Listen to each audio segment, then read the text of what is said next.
Ahí van, se están uniendo más personas. Se empiezan a incorporar. Entonces, ¿les parece bien si damos inicio?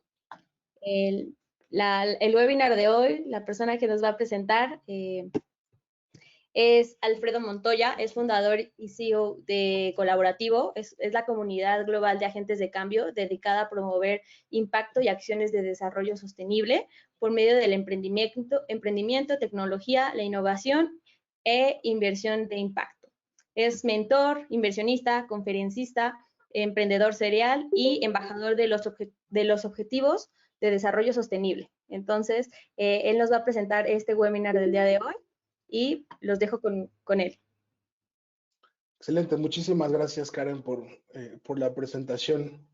Gracias a ti. Denme un segundo para... Listo. Bien, pues un gusto tenerlos a todos. Como mencionaba ahorita, uno de los objetivos de esta reunión es poder compartirles un poquito la experiencia, un poquito del actuar que estamos teniendo ahorita con respecto a temas de emprendimiento en estos tiempos tan difíciles que estamos viviendo a nivel global. Todos aquellos que quieran seguirme pueden encontrarme en todas las redes como Alfredo Montoya X y en nuestro sitio de Colaborativo. Les platico un poquito para que entiendan un poco más del contexto sobre quién es quien les está hablando. Yo soy fundador de Colaborativo. Somos una organización internacional dedicada a promover el impacto y accionar el desarrollo sostenible a través de métodos innovadores y disruptivos en los ecosistemas de emprendimiento, tecnología e inversión.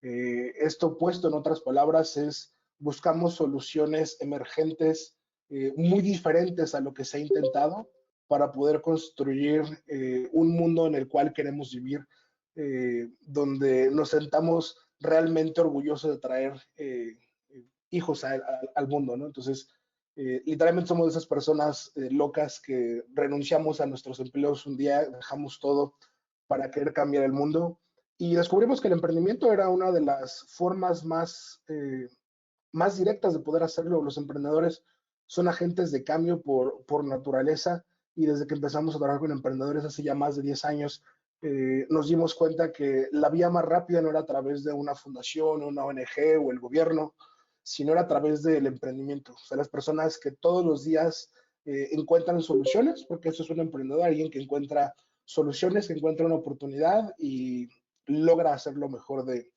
sí. Entonces, nos enfocamos mucho en trabajar con emprendedores. Hemos trabajado con más de 1000 emprendedores en los últimos años, desde emprendedores muy chiquitos.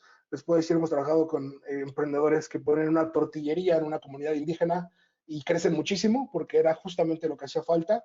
Hemos trabajado con empresas globales de energía, de tecnología, startups de mucho crecimiento. En este caso, hemos tenido oportunidad de trabajar con Karen, Paul y el equipo de la pieza en este crecimiento.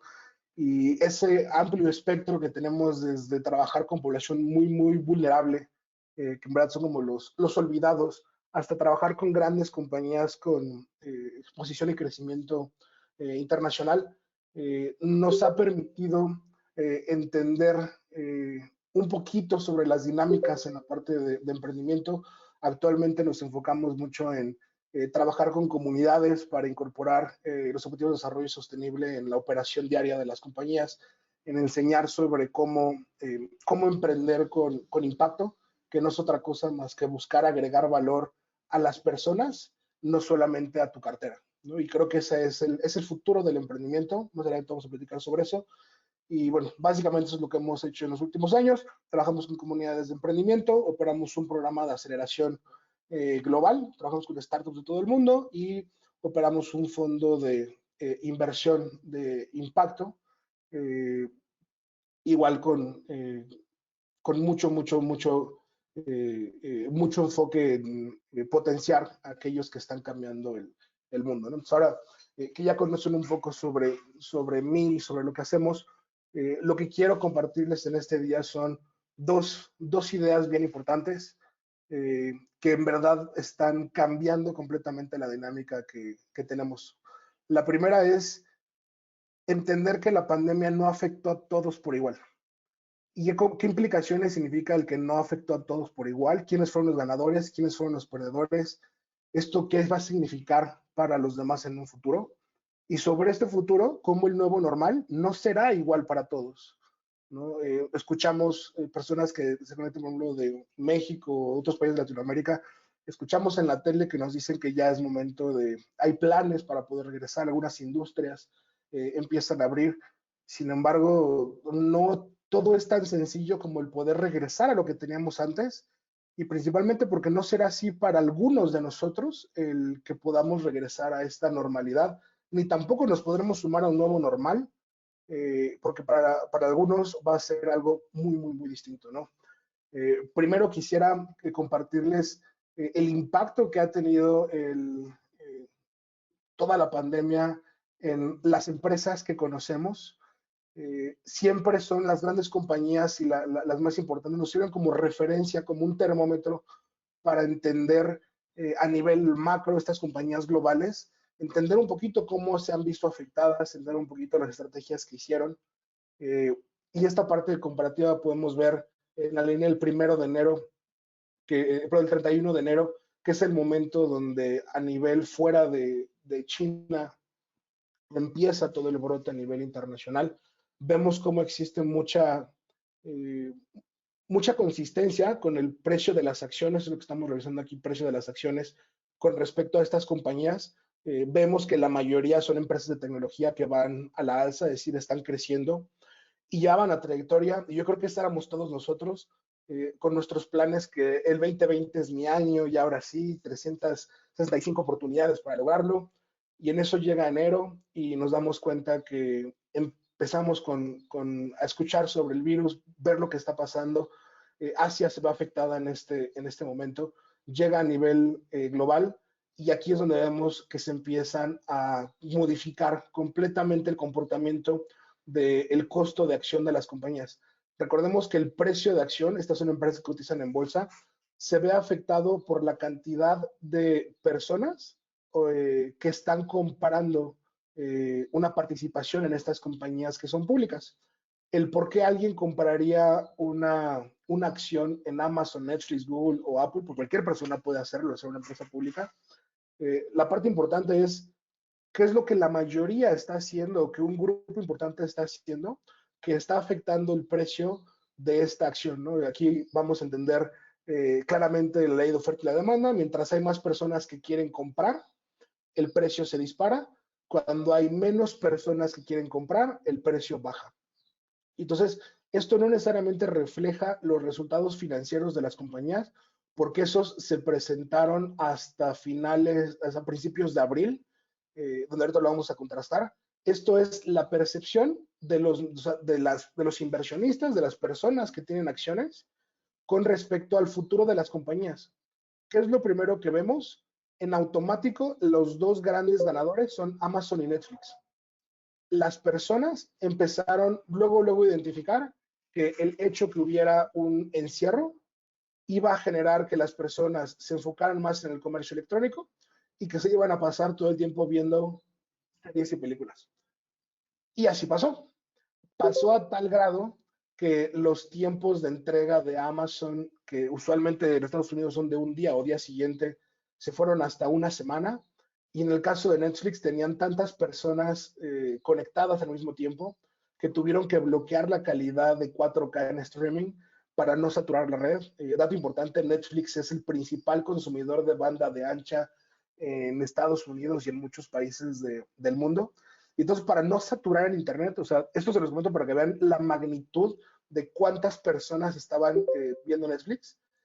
Para no saturar el Internet, no romperlo, tuvieron que bajar la calidad del streaming para que hubiera cabida que otras empresas pudieran operar, para que los servicios del gobierno pudieran funcionar.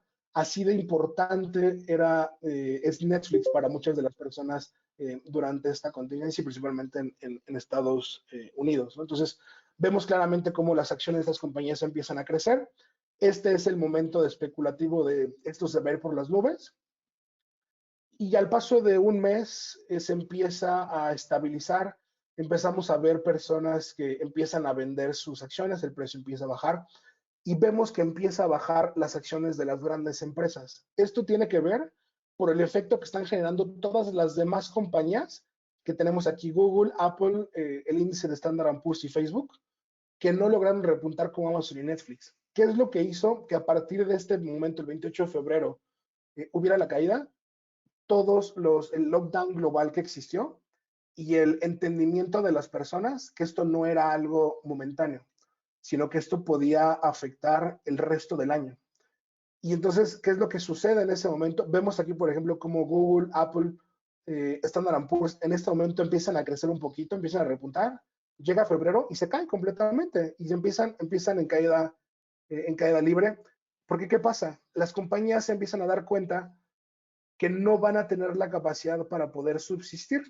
La gente deja de gastar en Google, principalmente porque no hay una empresa atrás para respaldar, no hay producto para poder entregar, no hay manera de poder entregar esto porque de entrada no existe una demanda por muchos servicios. Entonces, empresas basadas en publicidad como Google y Facebook empiezan a bajar muchísimo porque empiezan a perder ingresos de manera acelerada por personas y empresas que dejan de tener campañas publicitarias en sus plataformas. Empezamos a ver empresas como Apple, que lo mismo, si bien su ingreso se ha migrado hacia servicios, empiezan a afectarles. Y este es el momento donde cambia completamente el panorama de mercado. Las compañías empiezan a tener los cambios más drásticos.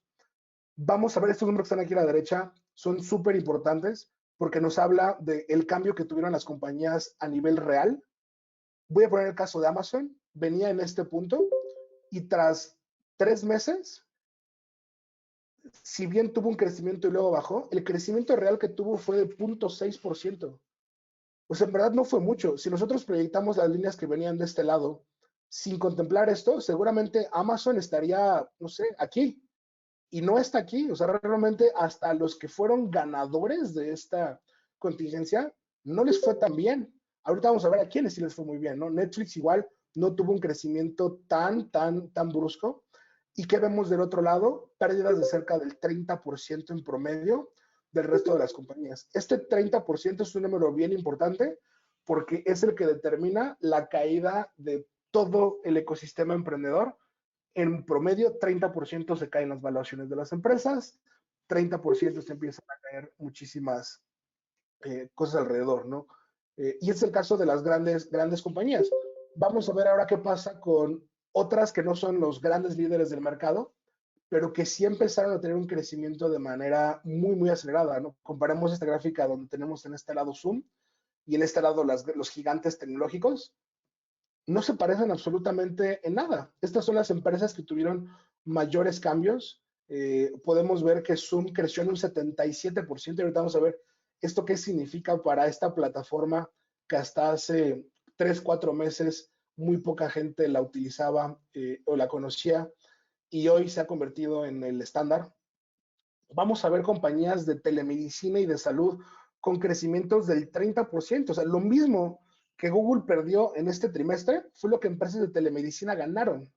Entonces, realmente la pérdida de algunos ha sido la ganancia de algunos pocos. Tenemos casos como empresas de alimentos, empresas de juegos, empresas de entrega, delivery heroes como Rappi, y en resumen la pérdida que tuvo el índice general, ¿no? Entonces, estamos viendo el crecimiento de algunas. Uno de los más relevantes es el caso de Zoom. ¿Qué tanto creció Zoom en el mercado a nivel de cuánto hoy vale la compañía? Bueno, pues hoy Zoom tiene una capitalización de mercado de 47.3 billones.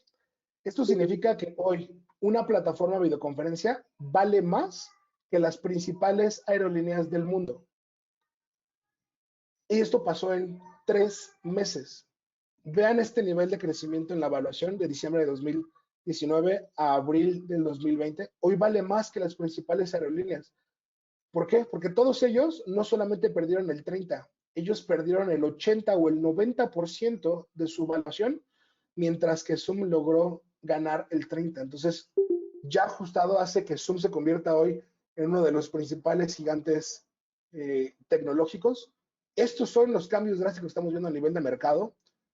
Y ya si lo empezamos a ver por distintas industrias, vamos a encontrar quiénes son las industrias que ganaron o que han logrado capitalizar la contingencia para poder crecer. Todas las que están en verde son las que han tenido un mejor desempeño en el mercado, siendo esta línea roja como la línea base, y todas las que están en roja son las que han perdido.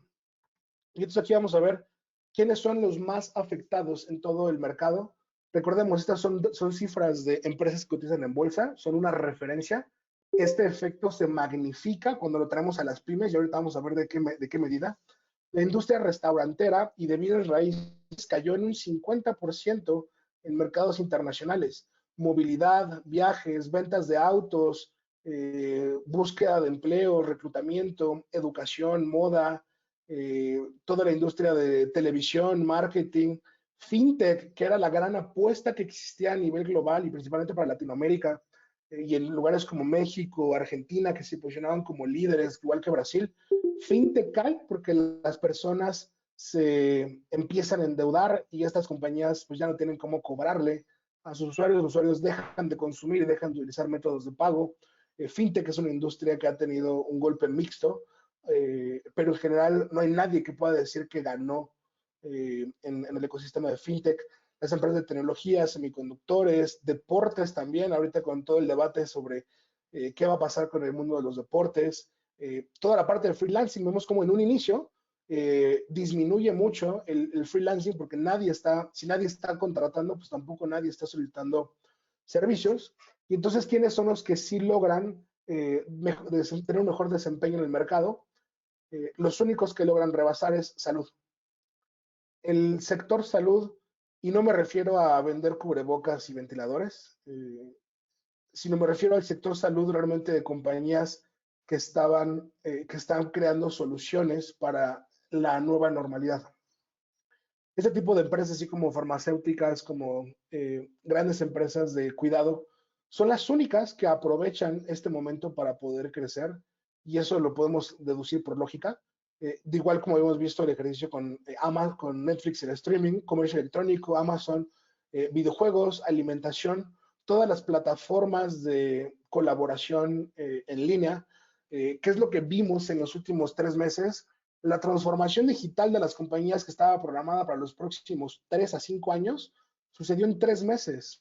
Todos aquellos que no tenían necesidad de utilizar servicios de videoconferencia, de comunicación, correos electrónicos corporativos, diseño, todo aquello que les involucra a los equipos para trabajar de forma remota.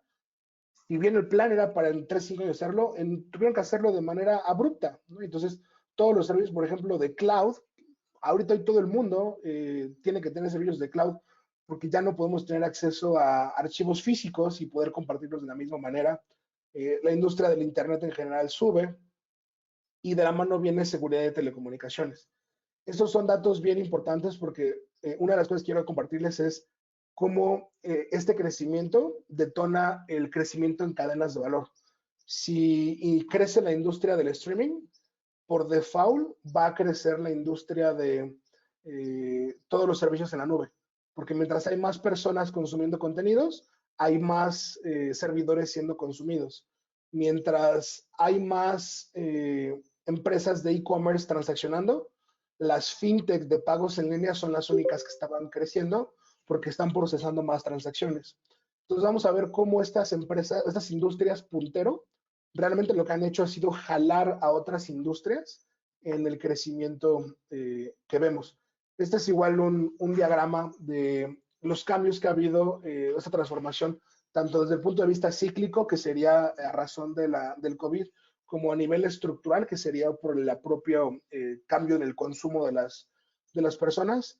Y vemos con mucha claridad en este cuadrante de aquí de la derecha, quiénes han sido los que han tenido este crecimiento o este impacto, porque ha acelerado sus servicios. Vemos nuevamente telemedicina, software de colaboración, alimentación ya preparada, alimentos en línea, entrega de comida, toda la parte de comercio electrónico, biotecnología, educación en línea. Vemos aquí abajito la parte de videojuegos y streaming, ¿Por qué nos aparecen aquí separados? Pues tiene que ver con que no es un cambio estructural, no porque hubo contingencia, más gente se puso a jugar videojuegos, más bien los que juegan videojuegos juegan más videojuegos, los que ya consumían streaming o música consumieron más, pero no significa que hay más personas que de pronto empezaron a jugar videojuegos o a consumir más streaming.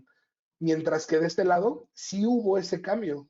Tanto había más personas haciéndolo como las que lo hacían en mayor cantidad. Vemos en el centro los que se mantuvieron en una posición mucho más neutral, eso es lo que les mencionaba en la parte de FinTech. Hubo algunos partes de FinTech que lograron rescatar la industria. Todos aquellos que estaban en financiamiento para pymes se vieron súper afectados y eso fue lo que los jaló. Toda la parte de telecomunicaciones y hosting lograron sobrevivir gracias a estas compañías que los jalaron. Tecnología frontera como la parte de blockchain, todos aquellos que están en temas de trading, la parte cripto, han visto que logró sobrevivir el golpe toda la industria cripto, todas las nuevas tecnologías también han logrado mantenerse, las energías limpias. Y del lado izquierdo vamos a empezar aquellos que en un inicio aquí arriba vamos a encontrar que la tendencia estaba creciendo por el patrón de consumo, pero se vieron afectadas por la contingencia, ¿no? El ciclo ese que les pegó, principalmente todo lo que es el trabajo freelance, ¿no? Y toda la economía, el passion economy, que lo que hace es, pues no hay nadie contratando ese tipo de cosas, el e-commerce discrecionario, ya vemos de todo aquello que no es esencial, y el real estate que estaba teniendo muy buen desempeño últimamente empieza a disminuir. Sin embargo, en este caso lo que vemos es que estas industrias, en cuanto la contingencia avance y pasemos al nuevo normal, esto se va a empezar a reactivar, ¿no? Entonces, en el caso del freelance, así como los empleos poco a poco se van a generar, empezaremos a encontrar muchas compañías que van a empezar a contratar más freelance para llenar los huecos que quedaron con los despidos generados por la contingencia.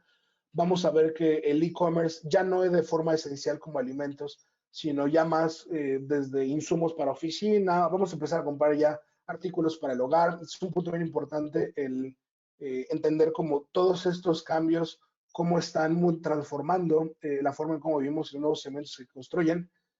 Algo bien interesante es el hecho que ya las personas estén mucho más tiempo en casa, significa que cosas que típicamente antes no compraban en línea, ahora las van a empezar a comprar en línea.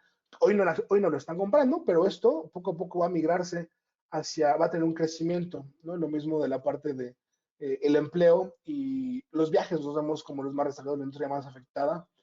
Y por último, estamos viendo este grupito que tenemos que se vieron afectados por tanto por la propia contingencia como de forma negativa, todo lo que es el gig economy, todas aquellas plataformas de economías colaborativas, compartidas, el carpooling, este tipo de empresas ya no van a poder regresar.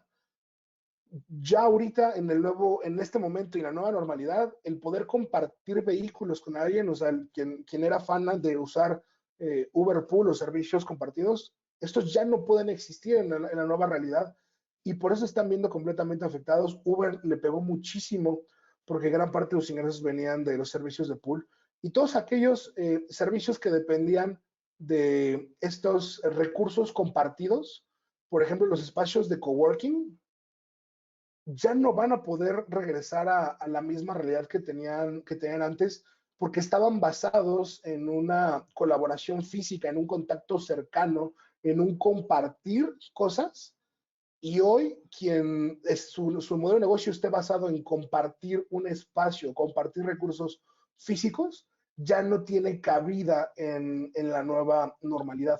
Y eso es porque sencillamente no va a ser el riesgo es demasiado grande, ¿no? Entonces, es muy interesante ver cómo estas industrias están siendo afectadas por los cambios cíclicos y principalmente todo lo que estemos aquí arriba, que se van a convertir en los nuevos gigantes, las nuevas tendencias que van a marcar. Entonces, aquí, cuál es como un punto bien importante, es aquí estamos viendo las oportunidades. Todos aquellos que quieran emprender, por favor no emprendan nada de esto, se van a meter en una complicación gigante. Si van a emprender en este tipo de industrias, entiendan que van a tener que transformar drásticamente la forma en cómo hacen o cómo operan. Ahorita vamos a ver el caso de restaurantes y viajes, cómo están operando para poder tener una oportunidad. Y vean las oportunidades que no nada más están disponibles en este momento, sino que van a seguir creciendo. Este es el mejor momento para desarrollar software para colaboración en general. Es el mejor momento para poder modernizar la industria de salud. Es el mejor momento para toda la industria alimenticia, el poder acercarla a los consumidores. Es el mejor momento para e-commerce, donde les digo, en este momento el e-commerce que creció fue artículos esenciales, pero la parte no esencial también va a crecer mucho. Entonces, uno de los canales más importantes, a lo mejor tenían pensado poner un establecimiento, pues cambien esa idea y en lugar de pensar en pagar una renta y pagar servicios, piensen en cómo lo que ustedes ofrecen se puede entregar el producto o el servicio de forma en línea. Uno de los casos más crecimiento que van a ver es un concepto que se llama Dark Kitchens. Dark Kitchen básicamente es una cocina un restaurante sin un mostrador. Es un restaurante que solamente tiene un espacio cerrado donde se preparan los alimentos, pero no hay atención al público. Solamente es una cocina que sirve para servicio a domicilio. Entonces eso lo que le permite es a la industria, por ejemplo, de los restaurantes, poder migrarse a un modelo que sí está teniendo crecimiento, donde su fuente de ingreso no está basada en atender a público en general que llega a la calle, sino simplemente monta la infraestructura necesaria para preparar los alimentos y se enfoca mejor en la entrega en línea. Y entonces vamos a empezar a ver un gran crecimiento en este tipo de iniciativas que son las nuevas llamadas Dark Kitchens, donde no hay un frente, les permite a las empresas, a los restaurantes que ya existen, ampliar su zona de reparto, le permite a un emprendedor poder literalmente emprender un restaurante desde su casa y poder empezar a participar en estas industrias con muchísimo crecimiento. En la parte de educación en línea, lo mismo estamos viendo. La educación como la entendíamos, estas aulas con 50, 200 alumnos ya no van a suceder. O sea, por ejemplo, las universidades públicas, donde en un salón, o sea, yo estoy en el Politécnico, y hay veces que habíamos 80 alumnos en un salón, eso ya no va a existir de entrada porque va a existir ya una nueva normalidad, un número máximo de cuántas personas pueden reunirse en un espacio físico. Y entonces, ¿qué es lo que va a pasar con la educación cuando tenemos muy poca infraestructura física para atender a los estudiantes? O sea, ya teníamos ese problema. Hay mucha gente que no estaba logrando entrar a las universidades porque no había cupo. Y cómo la educación en línea logra resolver esa problemática que teníamos de no hay cupo porque no hay asientos. Pues ahora va a haber menos asientos. Entonces, inclusive las personas que ya estaban entrando a universidades o a las escuelas en general, ya no van a poder tener un lugar porque sencillamente la sana distancia no se va a poder cumplir. Y vamos a empezar a identificar cómo muchas de estas industrias, para poder subsistir, van a tener que reducir drásticamente la cantidad de clientes que tenían. Y entonces ahí vamos a tener que empezar a entender, vamos a dar un caso de qué va a pasar con todos aquellos establecimientos que basaban sus ingresos en el volumen de clientes. Pero ese volumen de clientes ya no puede estar físicamente en un lugar. Sencillamente ese modelo de negocio va a fracasar. Y tendremos que migrar a modelos mucho más innovadores, donde la infraestructura física no sea la base de nuestro negocio y podamos aprovechar toda esta parte digital para poder avanzar y poder entregar todos los servicios, ¿no? Esta es una gráfica que me duele tanto cuando la veo porque lo que esto significa son tantas empresas. Les mencionaba hace ratito que los datos que veíamos eran de grandes corporaciones globales que cotizan en bolsa, que si tienen problemas están siendo rescatadas. Todas estas empresas aerolíneas van a ser rescatadas por sus gobiernos y esta dinámica donde ahorita Zoom vale más que ellos es un tema temporal. Zoom en algún momento se va a estabilizar, las aerolíneas van a ser rescatadas y van a volver a regresar a tener el valor que tenían antes. Pero ¿qué está pasando con todas las pequeñas empresas, con todos los emprendedores que no están siendo rescatados por sus gobiernos? Y me refiero a muchos que no están siendo rescatados ni están teniendo acceso o que 20,000 pesos no le sirven ni para pagar la renta de un mes y llevamos 3 meses encerrados. Hay industrias que se vieron muy afectadas, que no pudieron aguantar y tiene que ver con la reserva de efectivo que tenía cada compañía. Típicamente una compañía mantiene reservas de efectivo menores a 13 días. La mayoría tienen solamente 2 semanas de reserva, significa si cierran por 2 semanas, a la 3 semanas se van a tener que ver obligadas a cerrar porque no tienen suficientes ahorros o reservas para poder subsistir. Muchos, y esta gráfica, ojo, no está tomando en consideración todos los que viven al día, que aquí la gráfica sería el cielo, que son todos aquellos que no se pudieron resguardar durante la contingencia. Son empresas establecidas con empleados que invierten en marketing, que estaban creciendo y muchas no tenían ni siquiera 13 días para poder sobrevivir, 2 semanas y llevamos 3 meses encerrados. La industria de los restaurantes, ¿por qué fue la más afectada? Porque típicamente un restaurante solo mantiene 15 días de reserva. Todo lo que era reparación y mantenimiento, todo lo que es venta al menudeo, menos de 20 días, igual que la construcción. Todas las empresas que están en menos de 30 días, significa que con un mes de retraso en sus pagos y ya no podría subsistir. Y las que tenían mayor cantidad de reservas para poder mantener la operación son 47 días. Entonces, aquí es como podemos explicar cómo es posible que tantísimas empresas hayan cerrado. Y yo les puedo decir, es muy claro, pues porque no había dinero que aguante. Y estamos viendo que solamente el 25% de las pequeñas empresas, de las pymes, tenían suficiente dinero para poder resistir estos 60 días. Hoy estamos cerca de este punto. Es un 10% más un 15% de las empresas que han logrado aguantar con el cash que tenían. ¿Qué es lo que han tenido que hacer? Adaptarse. Sencillamente recortar costos, recortar gastos, y eso implica personas para poder subsistir. Porque si continuaran con su misma dinámica, no podrían subsistir más allá de estos 60 días. Entonces, esto nos empieza a hablar de qué está pasando con aquellos que lograron sobrevivir. Pues van a tener que transformar completamente su dinámica a la nueva normalidad. Y vemos, por ejemplo, estas imágenes, estas son de la semana pasada, cuando ya abrieron restaurantes en Asia, este es en Hong Kong, me parece. ¿Y qué es lo que hicieron para poder cumplir con las medidas de sanidad? Pues es lo que prácticamente vimos que se anunció acá en México, en la Ciudad de México, el día de ayer. Ya no hay manteles, no hay los menús ya son completamente digitales, no hay ningún tipo de adorno, vemos las mesas completamente limpias. Eh, la comida ahí en Asia, que tienen toda esta parte de compartir, se ha tenido que transformar completamente.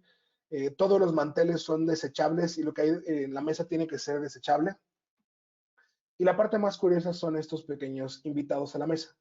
Para poder cumplir con la cantidad del cupo máximo y que no se viera tan vacío el lugar, se les ocurrió poner peluches, pandas de peluche en las sillas que no pueden mover. Las personas, esto obliga a que las personas no se puedan sentar de manera contigua.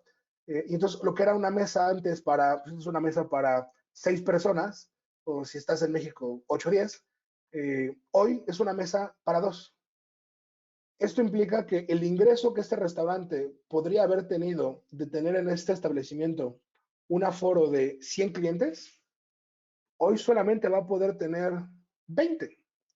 Y entonces aquí la pregunta es, ¿cómo va a subsistir un restaurante en la nueva normalidad si solamente va a poder tener un pequeño porcentaje? Y estamos hablando que ahorita el porcentaje que hay es máximo un 30% de cupo, pero a eso tenemos que sumarle meseros, garroteros, cocina, gerentes, que también son conteo de personas. Entonces, ¿cómo va a subsistir un restaurante al 20% de capacidad? ¿Cómo va a subsistir un hotel al 30% de capacidad? Mientras estemos en momentos de contingencia. Y cuando esto avance, avanzará a un 60, ¿no? Muchos negocios van a tener que transformar completamente su dinámica, porque la única opción que queda es, pues entonces se va a convertir el ir a un restaurante en un servicio muy exclusivo. donde todos los restaurantes se van a convertir en servicios de lujo, porque para que el restaurante saque el dinero suficiente para mantener sus costos y tener una ganancia, pues un plato de comida va a tener que costar 2 veces o 3 veces más. Y entonces, ¿qué va a pasar si empiezan a incrementar los precios de las cosas para poder subsistir? Pues vamos a empezar a ver una segmentación nueva, vamos a empezar a ver que los servicios que dábamos por sentado, muchos productos y servicios que veíamos como muy naturales, en la nueva normalidad se van a convertir en una exclusividad, en algo que solamente unos cuantos van a poder pagar o van a poder tener acceso. También, ¿qué es lo que está sucediendo? Vamos a ver nuevos segmentos que implican nuevos retos. Tenemos un porcentaje bien importante de la población que no va a poder regresar a la nueva normalidad. Me refiero a todas aquellas personas que tienen algún tipo de enfermedad cardiovascular, que representan el 30% de la población en el mundo, con una enfermedad respiratoria 15%, una enfermedad autoinmune 5% y, por supuesto, los adultos mayores 15%. ¿Qué va a pasar con todas estas personas a las cuales no les podemos ofrecer una certidumbre que si salen a la calle o se incorporan en sus actividades, van a tener la protección necesaria para preservar su vida? Esta dinámica de estas personas ha cambiado por completo, ¿no? Yo platicaba con mi madre sobre cuál era como su visión de qué podía pasar en los próximos meses. Y dentro de la plática era, oye, y ahora que ya esté en esta parte de los semáforos, ¿vas a tener la confianza suficiente como para ir al supermercado? Y primero me dijo, sí, normal, ¿no? Y le digo, ok, pero toma en cuenta que pues, vas a exponerte y existen estos riesgos y que así como hay gente que se cuida, habrá mucha gente que no se cuida. Y que si tú vas al supermercado, pues posiblemente te puedas contagiar y con la tasa de mortalidad que existe en México, 1 de cada 10 se puede morir. Y entonces su respuesta cambió por completo, porque ya que entiende que la nueva normalidad no era regreso a todo normal, sino regreso a un nuevo ecosistema completamente transformado, donde las medidas de seguridad y de sanidad es lo que rige la dinámica social, pero aún así no podemos garantizar la seguridad para todos. Me decía, no, pues es que ya no estoy segura si voy a estar cómoda yendo al supermercado. A lo mejor iría, pero tendría demasiadas precauciones o no me sentiría cómoda. Y la misma pregunta es, bueno, ¿regresarías a un restaurante? ¿Irías a un restaurante buffet? ¿Irías a un restaurante que está lleno? ¿Regresarías a los lugares concurridos? ¿Regresarías a estar en una plaza? Y la respuesta para estas personas es no, a menos que fuera estrictamente necesario. Entonces, ¿qué va a pasar con este porcentaje grande de la población que no va a poder regresar de manera natural a la nueva normalidad como a lo mejor los jóvenes sí pudiéramos hacerlo? ¿Qué va a pasar con estos adultos mayores que van a tener necesidad de consumir ahora de manera online? O sea, yo no sé si este señor va a tener la capacidad de decir, pues ahora pido mis cosas por Rappi.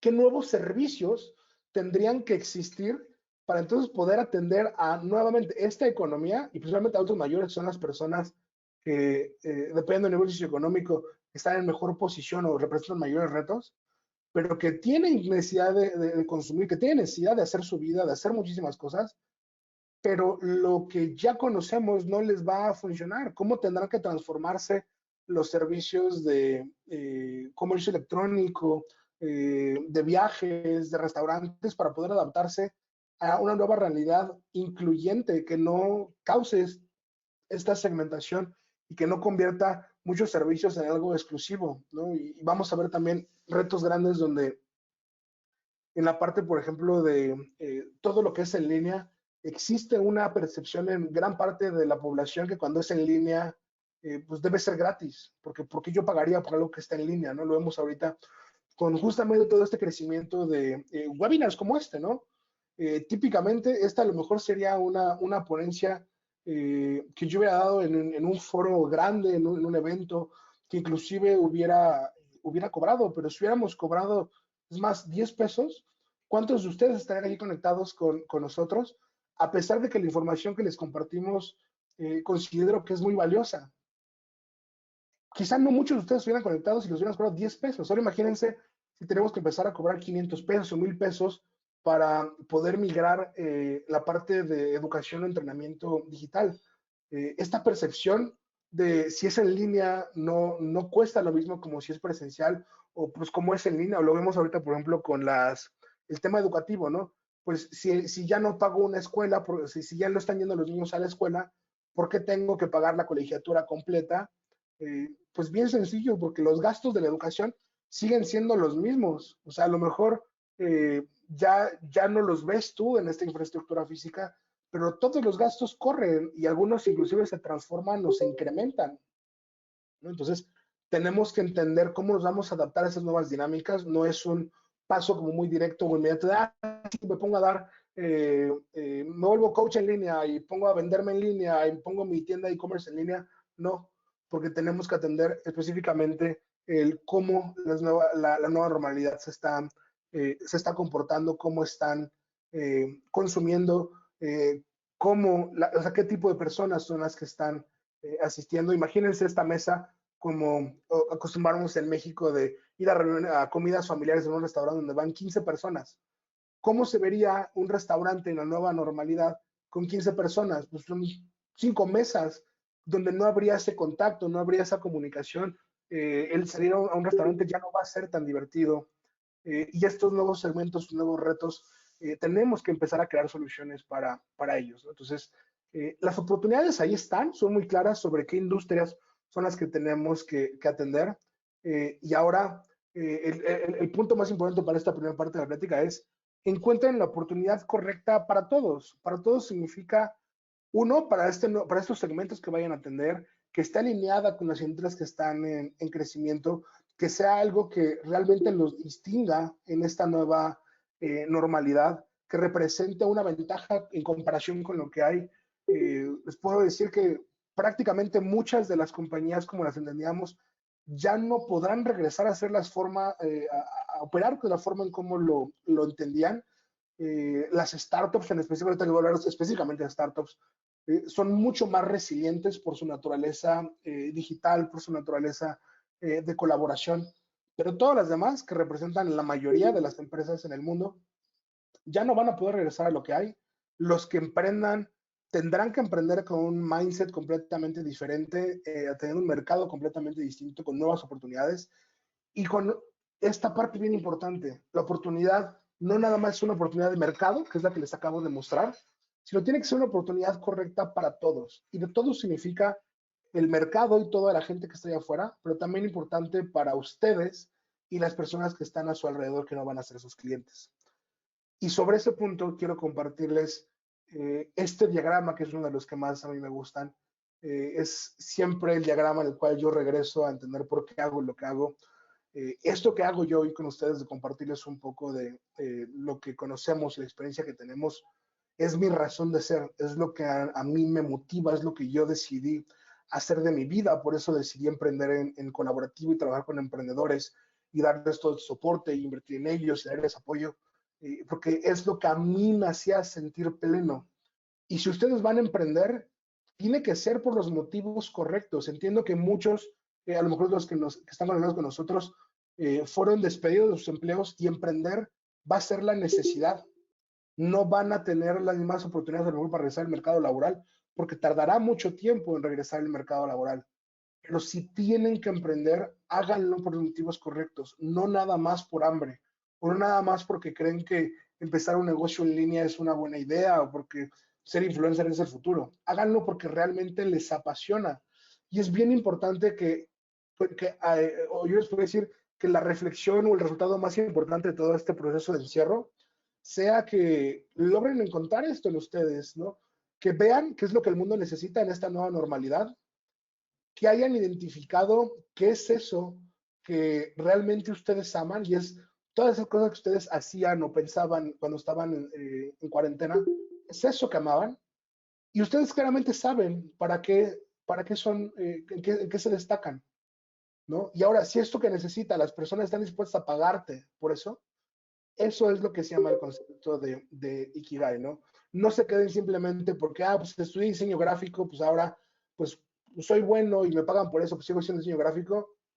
Quizá no es la mejor opción hacerlo como lo venías haciendo. A lo mejor es momento de explorar otras opciones o ampliar la visión que tienes o transformar la forma en que estás operando o dejar de esperar a que tenga la chamba y empezar a participar en mercados digitales. No nada más podemos vivir de pasión, no podemos tener solamente vocación o una misión, ¿no? Si no tenemos este complemento, les puedo asegurar que cualquier cosa que hagan no va a perdurar, no va a dejar un legado y no va realmente a cambiar las cosas. Va a ser simplemente un tropiezo tras otro, tras otro, tras otro, porque no han llegado con eso. Y se los comparto porque soy una persona que emprendió hace, repito, casi 10 años y lo que me ha mantenido ha sido el conjunto de estas cosas. En algunos momentos no he encontrado la manera en que me paguen, en algunos momentos no he encontrado exactamente lo que el mundo necesita, pero afortunadamente el que lo ame tanto me ha hecho mantenerme firme y amarlo tanto y ser tan perseverante eventualmente me convirtió en ser hábil y bastante tenaz en lo que hacía y me permitió identificar exactamente qué es lo que las personas necesitaban para poder llegar a que me pagaran por eso. Pero si no hubiera iniciado haciendo por lo que amo, jamás hubiera completado este diagrama. No es algo que de pronto todo suceda al mismo tiempo, sino se va construyendo. Y las personas que han llegado aquí claramente lo entienden, porque son las que no se detienen. Los emprendedores de verdad, los que tienen este éxito monumental, es porque llegaron a este punto. Una vez que ustedes han llegado a ese punto de conciencia, lo primero que tienen que hacer es encontrar a otras personas como ustedes que estén igual, que estén tan locas por querer hacer este cambio, que estén tan aferradas a que las cosas funcionen y que sean tan diferentes a ustedes. Eso es un punto bien importante. Bueno, ¿cómo empiezo? Si ya encontraste la oportunidad de negocio, la oportunidad de mercado, el siguiente paso inmediato es armar un equipo que esté aún más loco que tú, que realmente te pueda contribuir, que te rete, que te haga que te esfuerces, que te haga replantearte la idea, que te diga, no, no sirve, pero no se quede con el no sirve, ya me voy, sino no sirve, pero a ver, vamos a encontrar la manera que sí funcione. Y mientras más divergente, más diverso sea este equipo, mucho mejor funcionan las cosas, porque lo que buscamos es un complemento. Siempre busquen trabajar con personas mejores que ustedes y personas de contextos bien distintos. Esto se los comparto no porque lo haya leído, porque lo he vivido. En colaborativo tenemos un equipo súper diverso. Son personas de distintos contextos, nacionalidades, colores, sabores, preferencias. Somos un equipo global, hablamos en 3 idiomas. Y eso es, les puedo decir, después de haber tenido muchos equipos de trabajo, nunca había sido tan feliz con un equipo de trabajo al ser tan diverso, que va con sus retos naturalmente esta propia diversidad, pero al final somos un equipo que lo que nos une es esto. Todos amamos lo que hacemos, nos hemos vuelto muy buenos en lo que hacemos y en conjunto logramos entender mejor lo que las personas necesitan. Y gracias al esfuerzo colectivo hemos logrado que lo que se convertía en el sueño de uno de poder vivir de esto, se convierta en la realidad de varios. Es por eso que esta razón de ser, si bien inicia como algo individual, debe de llevarse a la colectividad.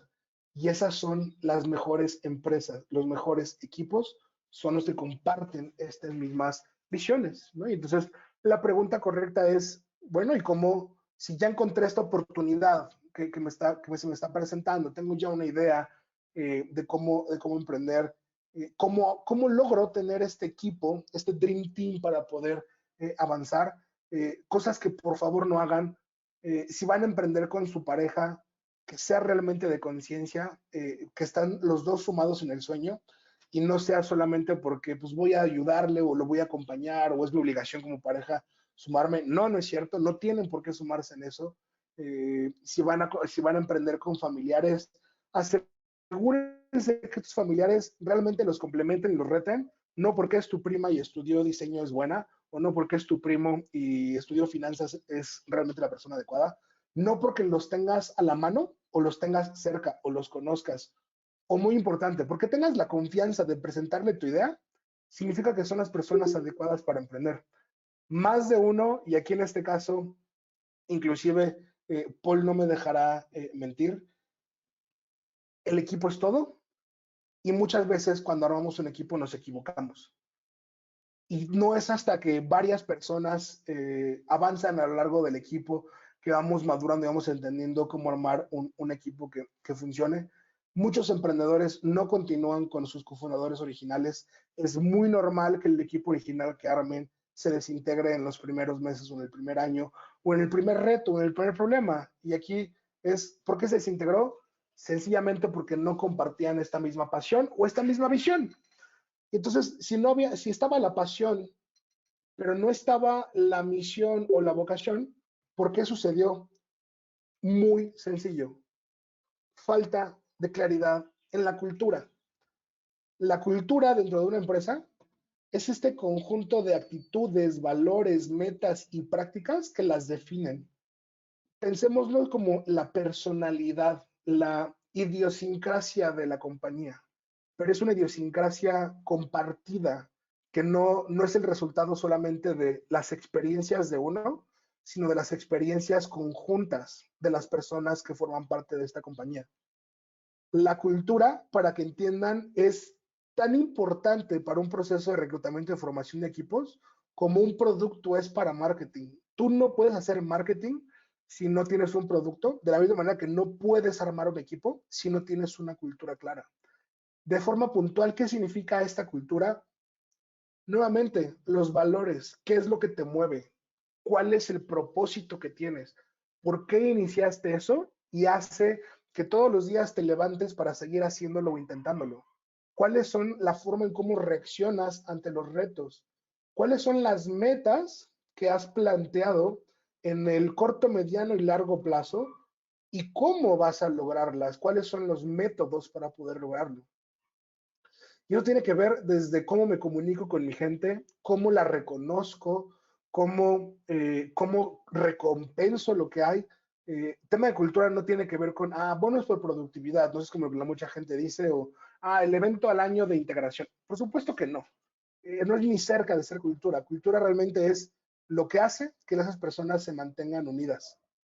Llévenlo a un concepto de pareja, que sería como lo más cercano que pudiera compartirles, y es, ¿qué es lo que hace que tú ames a tu pareja? Eso mismo, trasládalo ahora a tu empresa. ¿Qué es lo que hace que quieras seguir trabajando con ese conjunto de personas? Si en el caso de tu pareja es, pues porque es muy divertida, porque es una persona con la cual tengo confianza, con la cual puedo enfrentar retos, con la cual puedo hacer todo eso, pues eso está perfecto, porque es con quien vas a compartir tu vida. Ahora, cámbialo con las personas con quien quieres cumplir una meta de negocio. Los motivos no van a ser los mismos, sin embargo, el entender por qué esa persona quieres trabajar con ella tiene que ver más con un complemento, que es lo que les mencionaba hace rato. Más que con somos iguales, tiene que ver con un complemento y es, quiero trabajar con esta persona, quiero que sea parte de mi equipo, porque complementa mis ideas. Porque cuando yo no veo algo, la otra persona sí lo ve. Y eso significa que la cultura de la compañía es tener apertura. Somos abiertos a escuchar otras voces. Yo les explicaba que en colaborativo el equipo global era el mejor que he tenido en todos estos años, y es porque escuchar diversas voces con diversos contextos y el que tengamos la apertura de escuchar estas voces ha definido completamente nuestra cultura de mantener mucha transparencia con respecto a las opiniones de qué está pasando y qué está sintiendo. Y cuando tenemos un problema lo hablamos, lo enfrentamos, porque es la dinámica que nos hemos puesto. Y es lo mismo para ustedes, ya sea que estén iniciando o que hayan iniciado. Lo único que les va a permitir armar el equipo deseable es la cultura. Lo que me ha permitido y lo que le permite a un fundador sumar a personas a un proyecto sin pagarles un solo peso, porque así inician todos los emprendedores, sumando personas sin un solo pago, con una promesa de qué puede suceder en un futuro, es la visión, la cultura. Entonces, ténganlo claro, tengan clara esa visión, esa misión que ustedes tienen, definan qué son las cosas importantes, encuentren personas cuyo fit, que hagan un fit cultural, y en verdad hagan eso el mejor de los atributos y la ventaja competitiva más importante en comparación con todos, porque los equipos de trabajo en verdad que van a hacer una diferencia. Es una frase de mis favoritas que dice, la cultura come estrategia para el desayuno y tecnología en el almuerzo. No importa qué tan avanzada su tecnología, no importa qué tan bueno sea su producto, si dentro de su empresa no hay cultura, les garantizo que van a fracasar. Es por eso que es lo que ahorita ustedes pueden controlar, inclusive hasta antes de que exista un producto, una tecnología, es esa cultura del equipo que están formando, las reglas del juego, cómo van a organizarse, cómo van a resolver problemas, qué van a hacer cuando les vaya bien, qué van a hacer cuando les vaya mal. Y si eso lo tienen claro, el resto es muy probable que sea mucho más sencillo porque van a encontrarse retos en el mercado, pero si el equipo es sólido, van a poder enfrentarlos, ¿no? Y entonces ahora sí ya vamos a aterrizar, ok, tengo mi equipo, ¿qué sigue? Bueno, pues esta es una gráfica de cómo realmente se mira esta curva del emprendimiento. Es la realidad y inclusive podría ser un poco peor. Es el momento que ustedes tienen esta idea. Aquí vemos la parte emocional. Esto no es ingreso, esto es tiempo por entusiasmo, por emoción. Y aquí estamos en la línea de partida, antes de que inicien. Los que tienen una idea están en este punto. Y este entusiasmo inicial es cuando empiezan a compartir la idea. Y lo primero que va a pasar es que les van a decir, ay, sí, qué bonito, aguas. Si les dicen, ay, qué bonito, qué buena idea, quizá no es una buena idea. Cuando ven un bebé feo, ¿qué dicen? Qué bonito. No porque esté bonito, sino porque es una forma muy sutil de decir, ay, mira que parece rata. Lo mismo con sus ideas. Cuando alguien les dice qué bonito o qué bonita idea, es una forma muy sutil de decirle, tu idea parece una rata, es horrible, no creo que funcione. Entonces este entusiasmo inicial empieza a crecer cuando lo comparten, pero empieza a decaer en algún momento cuando hacen ese reality check. El reality check es cuando se dan cuenta que su idea quizá no es la mejor, empiezan a escuchar comentarios negativos, pero eso no significa que como algunos me dijeron que no les gustaba y eso me bajó el entusiasmo, pues renuncio. Muchos se quedan aquí. La mayoría no pasan de, ah, pues como no tengo dinero, como no tengo un equipo, no tengo tales cosas, pues no lo voy a hacer. Ya cuando tenga dinero, cuando tenga ahorros, o ya cuando pase algo, o sea, siempre cuando ponemos ese momento en el tiempo, en el futuro de cuando esto suceda, entonces ahí ya emprendo, no lo vas a hacer y ya fue tarde. El mejor momento para emprender era ayer y el otro mejor momento es hoy. No podemos posponer esto de hasta que cumpla ciertas metas, ya cuando pague la hipoteca, ya que pague este crédito, sencillamente porque eso implica una ingenuidad enorme de pensar que esto no va a suceder y que tú ya cuando esté en una buena posición, simplemente voy a empezar a crecer. Y eso no va a pasar. No importa qué tantos retos tengas o qué tanta confianza, tanto, al final esto te va a suceder. Naturalmente, el tener mucha reserva de capital permite que esto sea no tan complicado, pero fuera de eso, a nivel anímico y emocional, esto va a suceder. Entonces, cae la realidad y no es hasta el momento que empezamos realmente a experimentar y a construir este equipo que realmente esto empieza a tomar forma. Yo les puedo decir que el primer hito importante que ustedes pueden tener es sumar a una persona a su proyecto. Cuando logran convencer a alguien más que se sume, a ayudarles a experimentar, a idear, a probar, ya dieron el primer paso correcto. De ahí tienen que seguir creciendo este proceso de experimentación, utilizar un modelo de iteración, que es la herramienta secreta de las startups, es la iteración y es seguirlo intentando, hasta que eventualmente empiece a funcionar.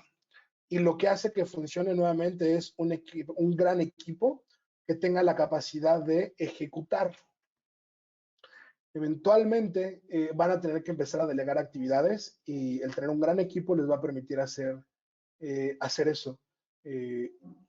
Pidan ayuda cuando necesiten crecer, llegar a este punto de equipos que les ayuden a entender exactamente qué es lo que necesitan. Aquí típicamente, por ejemplo, es donde nosotros como aceleradora es donde empezamos a trabajar con los emprendedores. Nunca en una etapa de idea, nunca en los primeros experimentos, sino cuando las cosas empiezan a funcionar. Y no es porque tengamos una posición oportunística de, ay, pues ya que ya resolví el problema, ahora sí ya le entras. No, significa porque si nosotros o cualquier, vamos a llamarle externo, entrar en un proceso previo, simplemente contaminaríamos el proceso. No lograríamos que el equipo que han formado, que es lo más valioso y es en lo cual realmente nosotros invertimos, y todos los inversionistas invierten en los equipos, lleguen a ese punto de maduración o ese punto de integración en el cual juntos encuentran la manera de que las cosas funcionen. Recordemos, el producto no es otra cosa más que el resultado del entendimiento del mercado con la construcción de lo que el mercado está buscando, y eso solo sucede si hubo alguien que lo entendiera, que lo construyera y que lo entregara.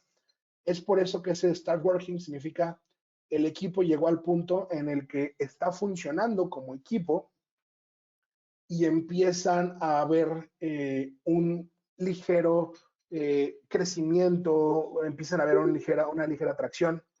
Y de ahí sigue la iteración, vemos que no es una línea recta, llegamos a algo que muchos le llaman product market fit, es un término muy popular, pero que muy poca gente realmente entiende.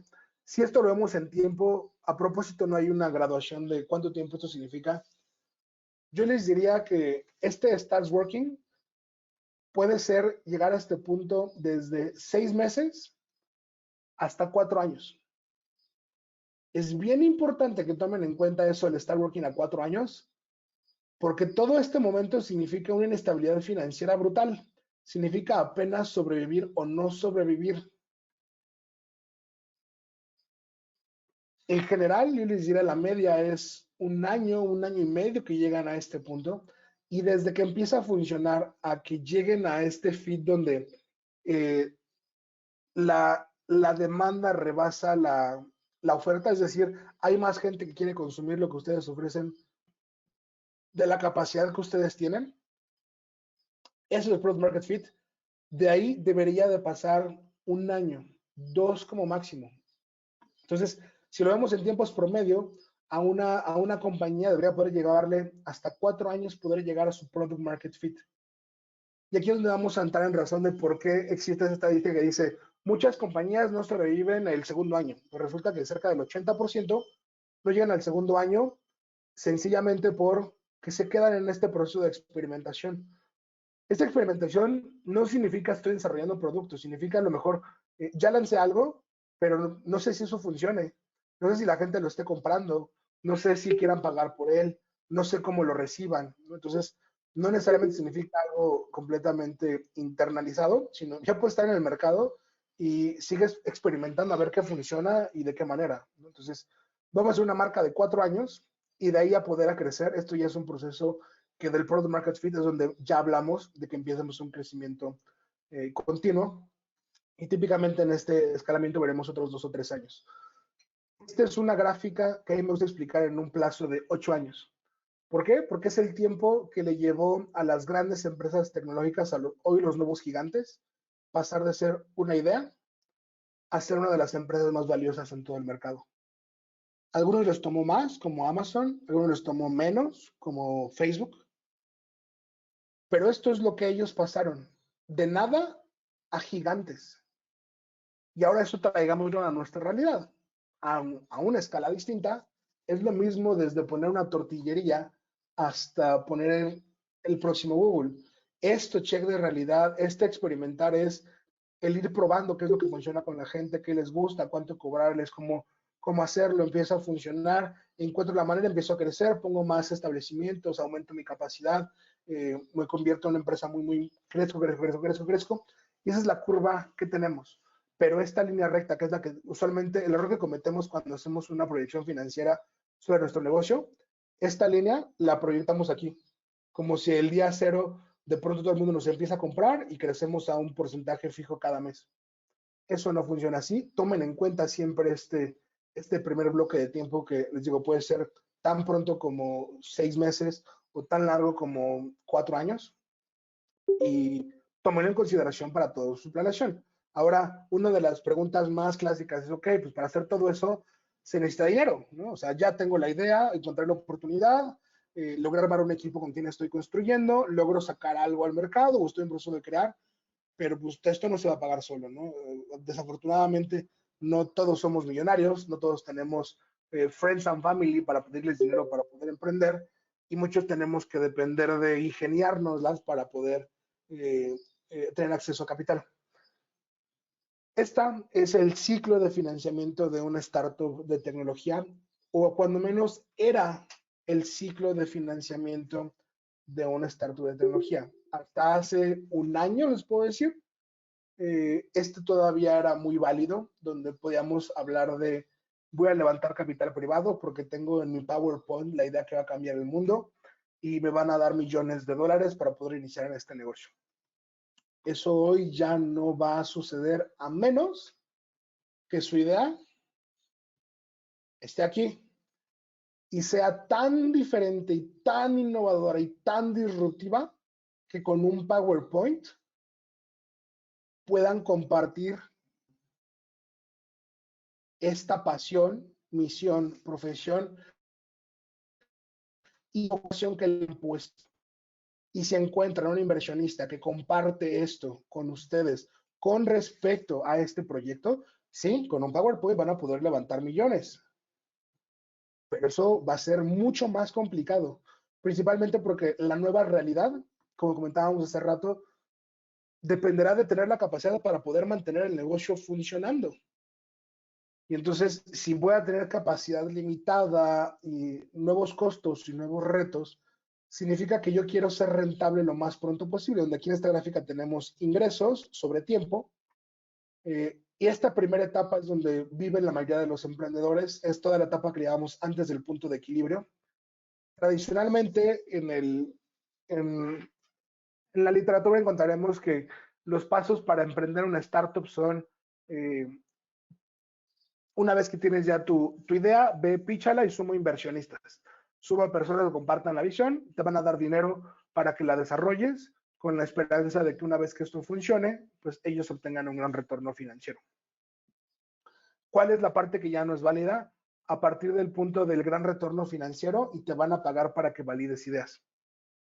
Sencillamente, como ya ahora el margen de innovación se va a estrechar, donde ya las ideas tienen que tener mucha más estructura porque muchos van a fracasar, se va a favorecer aquellos proyectos que tengan la capacidad de llegar a este punto de equilibrio, que es cuando tus ingresos son iguales a tus gastos, o sea, les tablas, como decimos. No sucede hasta un punto adelante en el tiempo, que si lo traemos esta gráfica sería como un punto por acá, sino va a suceder en un punto en el tiempo como aquí.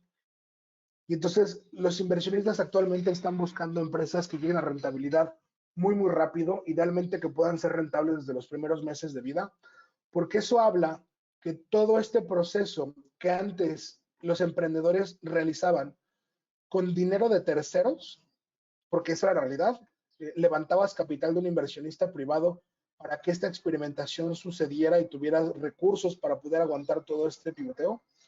Hoy ya el inversionista no está dispuesto a comerse este riesgo, o de menos no de la misma manera, porque va a favorecer aquellos proyectos que sean mucho más rentables, va a favorecer aquellas oportunidades como las que identificamos que van a tener un crecimiento claro, no solamente ahorita por algo cíclico, sino por algo estructural.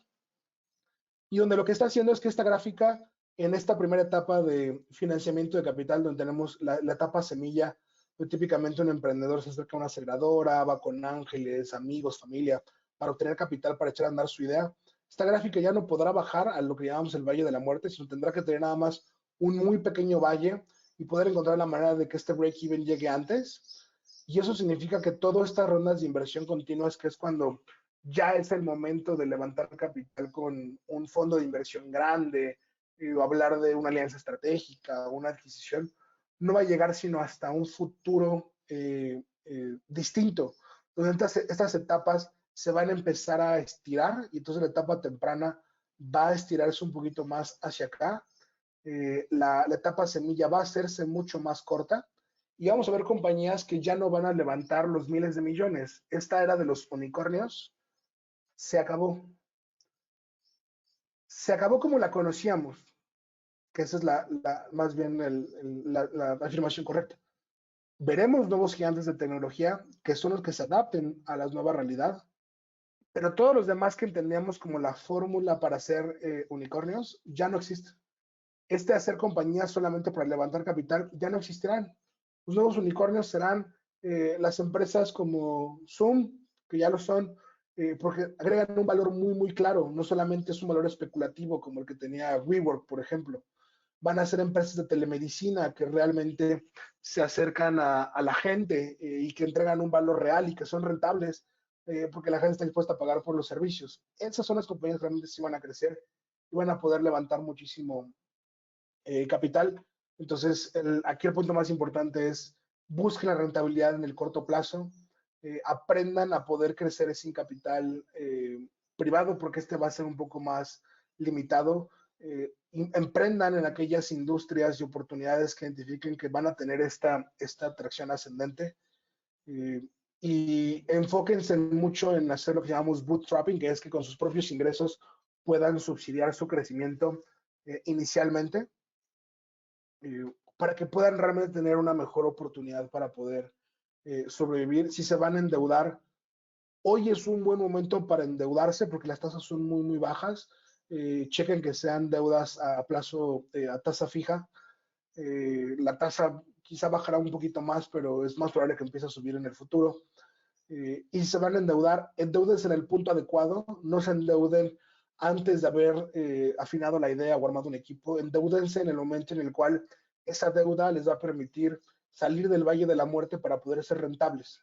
Un error muy claro que cometen los emprendedores es se endeudaban pensando que eso les iba a permitir hacer como una catapulta para poder salir. Eso no pasa así y no va a pasar ahora. La deuda ahorita va a permitirles pasar como de aquí a acá, un pequeño pasito nada más, y ese pasito es me endeudo para ser rentable o me endeudo porque ya soy rentable, ¿no? Y eso significa desde pedir prestado a un familiar, a un amigo, a un banco o a algún gobierno, pero háganlo hasta ese punto, no antes para subsistir. Si van a levantar capital privado nuevamente, enfóquense mucho en llegar o tener planes para llegar lo más pronto a este break-even, ¿no? Y entonces ya para entender todo este espectro de inversión, viene la invitación de no solamente se queden con las opciones A, esto es como opción A, financiamiento tradicional. Si ustedes logran encontrar una oportunidad que genere un impacto positivo para todos, que no nada más busque hacerlos ricos, sino que busque generar un bienestar para los demás, entonces ese bienestar lo que les permite es abrirles una gama extendida de acceso a financiamiento. Tenemos en los dos extremos la inversión tradicional. Un inversionista convencional lo que único que va a buscar es un retorno financiero. No le importa el medio ambiente, no le importa la parte social, no le importa la parte de gobernanza, que es cómo se rige la compañía y cómo interactúa con los demás. Lo que le importa es sus metas, sus fines, sus planes y acomoden lugar sin importar lo que eso implique para los demás. No importa qué tanto nos quieran vender la idea de que hacen bien, si lo único que buscan es cumplir su objetivo financiero, no están haciendo bien. Y entonces de ahí lo que nos permite es tener acceso a nuevos tipos de financiamiento. En el otro extremo tendremos un donativo. ¿Por qué alguien da un donativo a otra persona? ¿Por qué ustedes dan un donativo? Sencillo, porque una persona necesita ayuda. ¿Cuál es el tema? Hoy todos necesitamos ayuda. Entonces, no podemos pensar que alguien nos va a dar dinero gratis porque necesitamos ayuda, porque hay tantos que la necesitamos que pues, no hay capacidad suficiente o voluntad suficiente. Entonces, si nadie va a regalarme las cosas porque estoy en necesidad, pero no quiero solamente enfocarme en la inversión tradicional, pues en medio existe todo un espectro de inversionistas que estarían interesados en invertir en ustedes. Ese es el tipo de inversión que somos nosotros.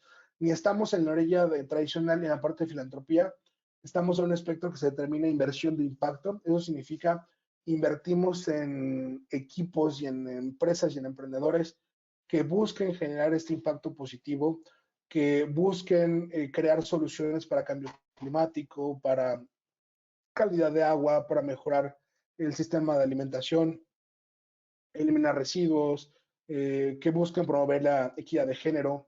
Si ustedes se mueven hacia acá creando una solución que funcione para todos, no solamente están haciendo lo correcto para todos, sino que van a ser recompensados con más oportunidades para tener acceso a capital, porque van a poder tener acceso a todo este capital de, digamos, capital de relief o de reactivación económica y social que estará disponible durante el último semestre del año y el siguiente año, donde este capital va a estar principalmente disponible para las compañías que busquen el beneficio de todos, que busquen creación de empleos de calidad, con igualdad, empresas que busquen cuidar el medio ambiente.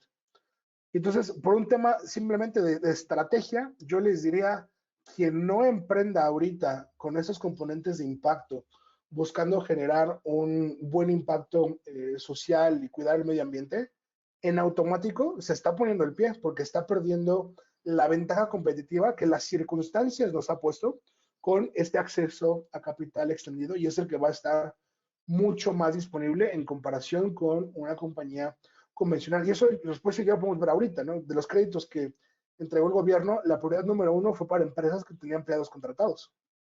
Entonces, eso habla de la prioridad que se tiene con, con darle acceso a financiamiento a las empresas que mantienen empleos formales, en comparación con quienes tenían todos en la informalidad. Entonces, ya lo vimos inclusive a nivel gobierno, ahora imagínense a nivel financiamiento privado e internacional y de apoyo, pues claramente será mucho mayor. Entonces, la invitación clara a que no se vayan a querer emprender un proyecto basado en filantropía, porque no va a haber dinero.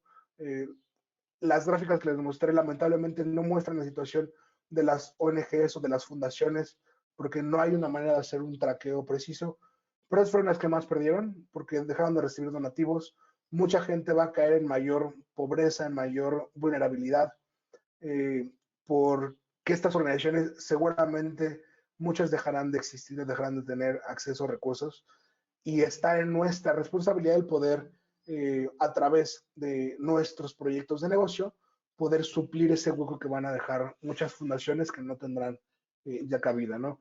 Y ya por último tema, nada más esta es una pregunta muy frecuente que siempre me hacen, y para que ya pasemos a la parte de preguntas y donde ustedes me comentan qué instrumentos para levantar capital. Seguramente los han escuchado. Se los voy a platicar nada más de manera conceptual cómo funcionan. Existen principalmente 4 tipos principales de tipo de capital o de dinero. El dinero cuando me lo prestan, y la característica de contraer una deuda, la deuda no es mala. Quien tenga esta concepción de que la deuda o el crédito es malo, no es malo si es bien utilizado, no es malo si es solicitado en el momento adecuado. La deuda es lo que ha permitido crecer a todas las grandes empresas. Y el componente claro de la deuda es un interés. Es alguien me va a dar un dinero y yo a cambio de ese préstamo le voy a regresar ese dinero más un tanto más para recompensar el préstamo que me dio. Eso es deuda. ¿Para quién recomiendo la deuda? Para aquellos que están muy cercanos al punto de equilibrio, a ser rentables, o la deuda es lo único que les está faltando, ese hueco de capital para tener el empujón. Si no están en ese escenario, por favor no se endeuden, no emprendan con tarjetas de créditos. Lo peor que pueden hacer es echar tarjetazo, lo peor que pueden hacer es hipotecar su casa para emprender, lo peor que pueden hacer es quitarse de las cosas que les dan cierta calidad de vida para poder emprender. La apuesta es demasiado grande, no vale la pena, créanmelo. He visto mucha gente perder todo con tal de tener acceso a capital para poder emprender, y pierden todo. La deuda solo funciona en ciertas condiciones y es muy buena. Entonces, ¿qué pasa si la deuda no es la opción para mí? La deuda, recordemos, puede ser desde una institución como un banco, puede ser desde el gobierno o puede ser una persona. Cualquier persona puede darnos un crédito. o un préstamo, y lo único que cambia son las condiciones. De ahí lo que sigue es esto que llamamos como que inviertan en equity. Equity no es otra cosa más que vender participaciones de mi empresa. Esto que les mostraba al inicio con la gráfica que inicié, es eso. Son estas empresas decidieron vender un pedacito de su compañía para al público, y eso les permite captar capital. A la persona le permite tener un pedacito de esa compañía con la intención de que en el transcurso del tiempo pues, suba el valor de ese pedacito que compró. Pues ese mismo concepto es el que traemos para acá con contratos de equity o de compraventa de acciones, y esto los podemos aplicar desde que yo tengo una idea y estoy vendiendo aire, pero este aire en algún momento se va a convertir en algo real, hasta que tengo algo muy, muy real que tiene un valor claro y medible. Entonces, al final es vender parte de un sueño. Es una de las herramientas que yo más recomiendo para armar el equipo de trabajo. Si no le estás pagando a alguien, dale equity, dale una parte de tu empresa y que esa sea su recompensa. No nada más un futuro sueldo, sino una parte de propiedad. Y esto nos permite tanto armar equipos como tener acceso a primera inversión. Esto, nuevamente, no solamente aplica para fondos de inversión o instituciones, esto lo pueden hacer con sus amigos, con familiares, con conocidos, con ángeles. Cualquier persona puede participar de esto, donde lo que hacen es venderle un pedacito, así como cualquier persona le piden prestado, a cualquier persona le pueden vender un pedacito de su empresa, inclusive si la empresa no existe, porque es una promesa futura, que es una pregunta, oye, ¿tengo que tener ya la empresa constituida para arrancar? No necesariamente. Puedes generar de acuerdo el, oye, vamos a iniciar esta compañía, te ofrezco tal participación y no tienes que tener ya la empresa ya lista. O sea, es más el hacer la negociación que tener ya los papeles en mano. Y de ahí tenemos dos variantes, que son la cuasi deuda y el cuasi equity. Esos son instrumentos híbridos. Son híbridos porque se alinean como un punto intermedio entre estas dos. Uno se comporta como deuda, pero tiende a ser interpretado como equity, y el otro al revés, se interpreta como equity, pero tiene componentes de deuda. Los dos más conocidos son la nota convertible o los instrumentos como el SAFE o el KISS, que son como instrumentos muy de startuperos. Si no están en el ecosistema y nadie les ha ofrecido esto, ni se metan, seguramente no será para ustedes. Son instrumentos híbridos para levantamiento de capital, y requieren la inversión ya te requiere cierto entendimiento de cómo funcionan. La nota convertible es mucho más sencilla, es un pagaré. Es un pagaré que inicia siendo una deuda, pero al vencimiento tiene la opción de convertirse en equity.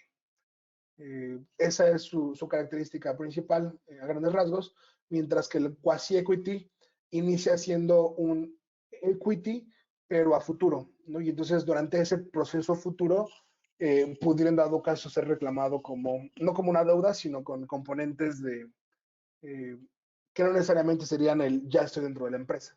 Es como comprar algo a futuro sin saber a cuánto lo estoy pagando. Eso es como funciona un SAFE. Estos son los instrumentos principales que hay.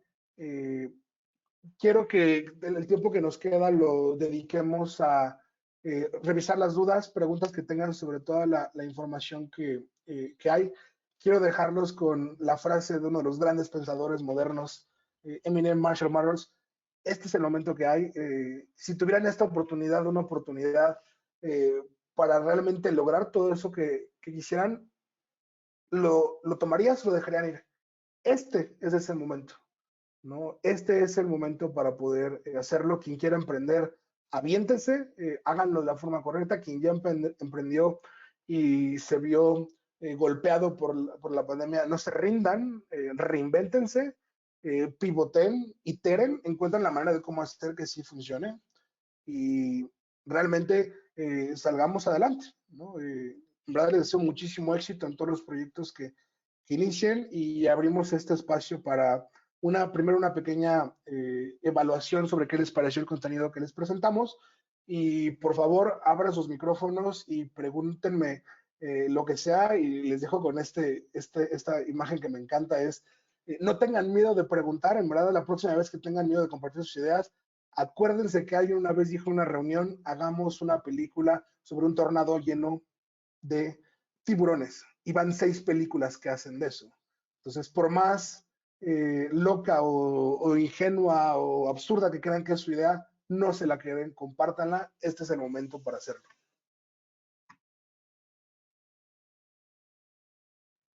Perfecto, yo les acabo de enviar la encuesta para que nos cuenten qué les pareció el tema, qué les pareció o qué otros temas les gustaría platicar posteriormente. Por favor, no sé, está ahí en el chat por si la quieren contestar. Muchísimas gracias.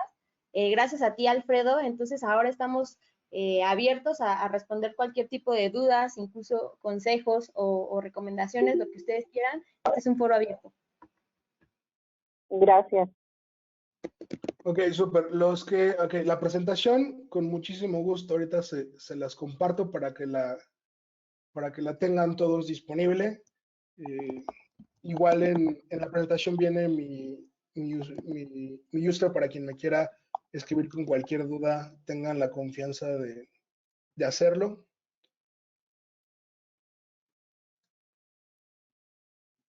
Y aquí se los dejo.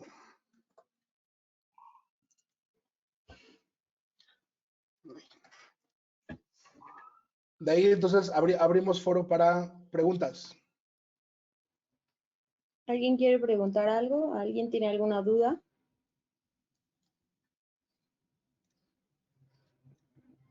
Hola, ¿cómo están?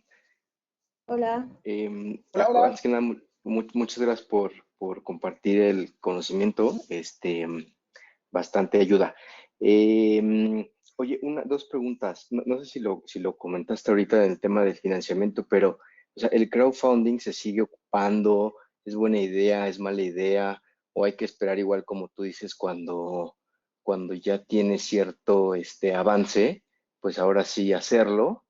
Eso es una. Y la segunda, ¿qué es los meal kits? O sea, ¿te refieres como a tipo, o sea, va en relación como a los deliveries y cómo hacerlo en combo, algo así? No, Sí, no había escuchado eso. sí, respondo a los meal kits también, que estaba esa pregunta. Los meal kits es una comida completa ya empacada. Principalmente funciona en el segmento B2B, pero hemos visto el crecimiento hacia B2C para casas. Imagínense como una charola que tiene ya una comida completa, un box lunch, es la forma más sencilla de entenderlo. Es un box lunch que ya tiene todo incluido. Los modelos principalmente que hemos visto son por modelos de suscripción, donde tú pagas como todo un mes y todos los días te dan menús y tú eliges cada día un menú distinto y te lo mandan a tu oficina, a tu domicilio. Lo utiliza muchísimo los meal kits en el modelo B2B, donde les puedo compartir. Yo ahorita las oportunidades más grandes las veo en dark kitchens y en meal kits y en delivery. Específicamente los meal kits, en enfocarse en empresas que están acostumbradas a pagar el alimento o tenían un comedor y pagaban los alimentos de sus empleados, principalmente porque los comedores corporativos ya no van a poder funcionar como estaban, fueron diseñados para que toda la gente comiera en un mismo momento y hoy tendrán que hacer adaptaciones y mucha gente preferirá comer en sus lugares o en otro espacio. Entonces, los meal kits van a ser una gran opción vendérsela directamente a la empresa que está pagando esto a sus empleados o directamente entrar por medio de recursos humanos para que lo ponga a disposición con un descuento o un beneficio a los empleados que están acostumbrados a comer todos los días. Esto no es, los meal kits no es un reemplazo para la persona que antes iba a la fonda. El que iba a la fonda seguramente seguirá yendo a la fonda porque va a la fonda quizá por qué es lo que le alcanza, sino es Sí. para aquellas personas que estaban más acostumbradas a lo mejor a campechanear de un día a la fonda, otro día a un restaurante, otro día llevo comida, sino aquellos que tienen un poquito más de flexibilidad de alimentos, los meal kits funcionarán muchísimo y el crecimiento o la oportunidad grande ahorita en la parte de consumidor final. Piensen mucho en los consumidores más jóvenes, el segmento, la generación centennial o los millennials que no cocinan. Esto va muy enfocado a los que piden rápido todos los días, ¿no? Entonces, si conocen a alguien que ahorita en la contingencia no cocinaba ni un huevo, ni el cereal, esas personas van a ser grandes candidatos, es el segmento adecuado para poder venderles este modelo de meal kits diarios, que es básicamente pues, una comida completa, un desayuno o una cena que te la llevo todos los días de un menú distinto. Ahora, con la parte de lo que es el crowdfunding, regreso a esta gráfica, el crowdfunding siempre está disponible y siempre, todo lo que sea crowd en sus componentes como crowdfunding, lending, que aquí la diferencia entre funding y lending no es otra cosa más que entre una plataforma colectiva de deuda o una plataforma colectiva de venta de acciones. Siempre los vamos a tener disponibles en todo el tramo. ¿Cuál es el reto que vemos en cuál es el momento? No es tanto un tema de momento, es un tema para quién es conveniente una plataforma de crowd. En el caso de crowd lending, yo te diría, y esto te lo comparto porque es un caso que conozco bastante bien.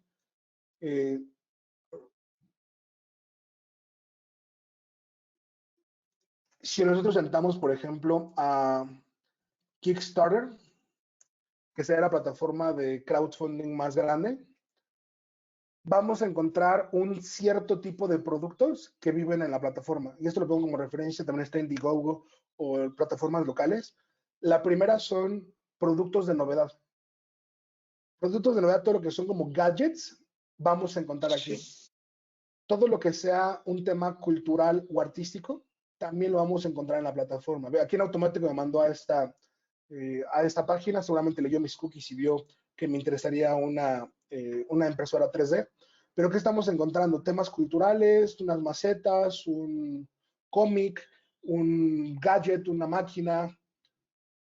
No estamos encontrando ya otro tipo de cosas porque tienen que ser cosas que sean muy atractivas para un consumidor y que vean la ventaja de poder tener el producto antes que nadie. Entonces, por ejemplo, mucha gente quiere una nueva impresora 3D y está dispuesto a pagar por esto para tenerlo en su casa y consumirlo o consumir este tipo de productos y por los cuales se está haciendo una compra por adelantado, porque eso es el modelo de crowd, realmente es una venta anticipada que lo complementas con recompensas, pero es realmente una venta anticipada. Ahora, si tu producto cae en este rubro, adelante, ve por todo, gadget, hardware. Yo te diría, oportunidades grandes que vamos a ver es el hecho que las personas estén más tiempo en casa, significa que van a invertir más en artículos para el hogar.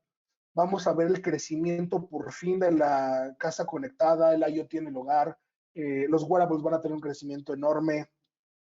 Vamos a ver desde que la masita conectada hasta muchos dispositivos para poder mejorar tu estancia en tu casa, porque es donde ya vas a pasar la mayor parte de tu día. Entonces, ahí hay gran oportunidad o todo aquello que es entretenimiento. Y en el caso del vamos a pasar a la parte crowd equity. Voy a mostrarte dos opciones. Una es Arcángeles. Y la característica de una plataforma como Arcángeles son empresas que ya están operando. Son empresas que son startups de tecnología, pero que ya están creciendo. No son ideas de negocio, son compañías, por ejemplo, Pronto es una empresa que viene de YC, ya tuvo inversión en Silicon Valley. Sincel igual son compañías que ya vienen con previa inversión, Aperto. Y entonces están utilizando las plataformas de crowd equity, que curiosamente estas plataformas utilizan instrumentos de cuasi deuda y cuasi equity, pero son para proyectos que ya están arrancados y necesitan capital para poder crecer.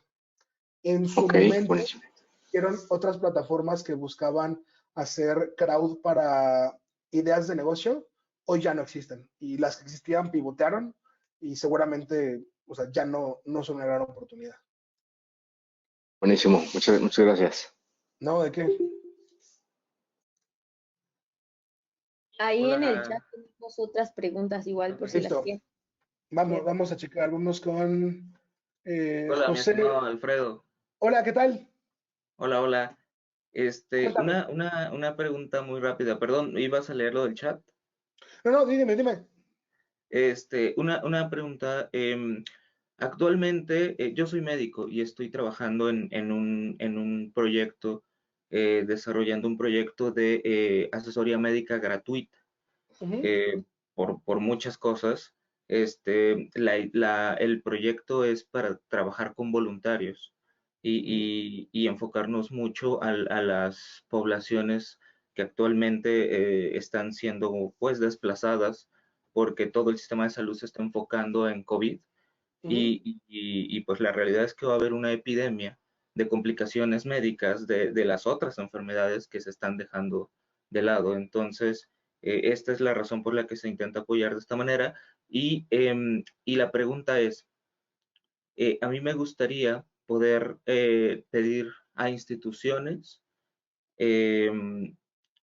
apoyo, pero no apoyo económico, sino apoyo como sus avales o su red de contactos, pues básicamente porque, porque quisiera yo ofrecerle eso a los voluntarios, que actualmente me parece que el voluntariado está teniendo un pequeño auge por cuestiones, por el contexto.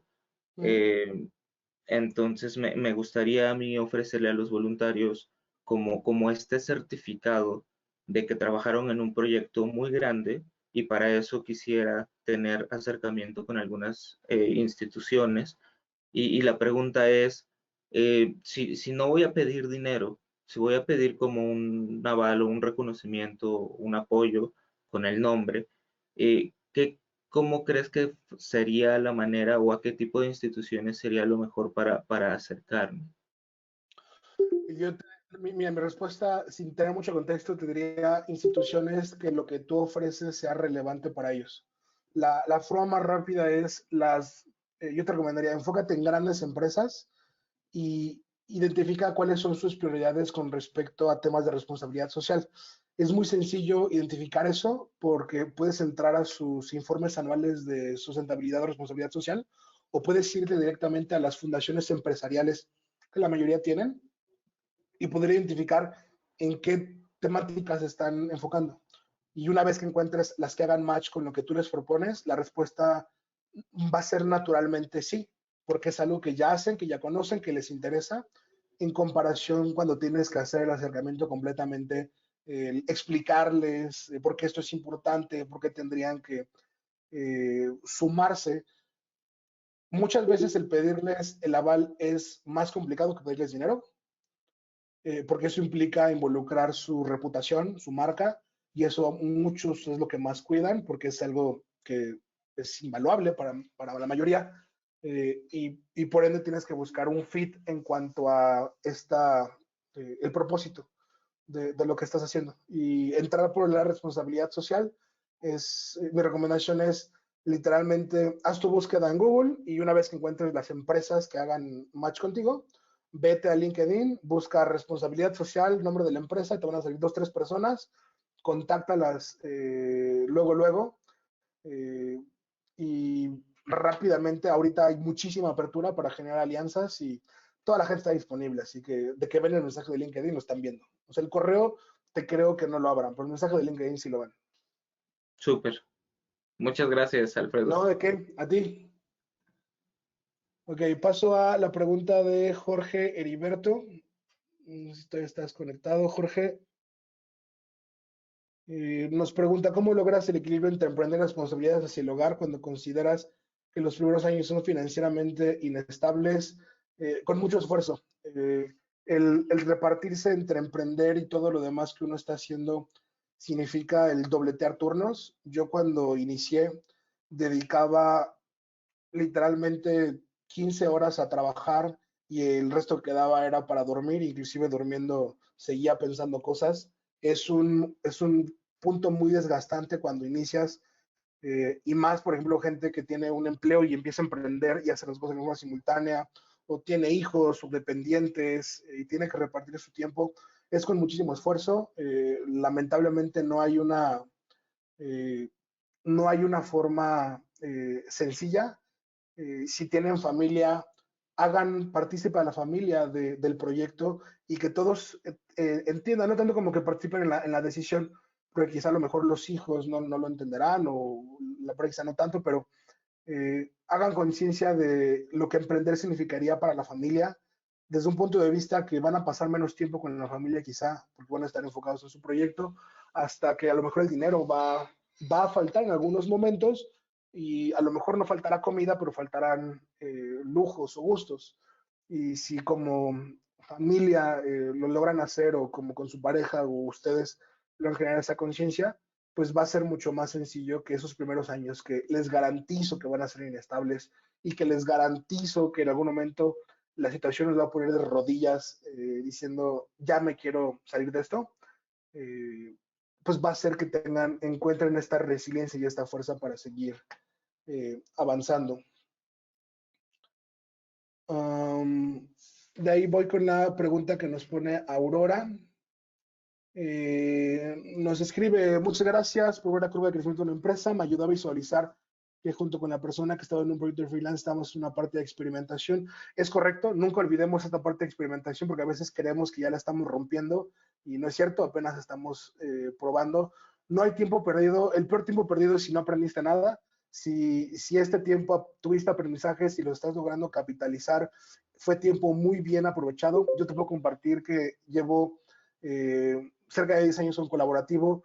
Los primeros 5 no son nada parecido a lo que hoy somos o hacemos.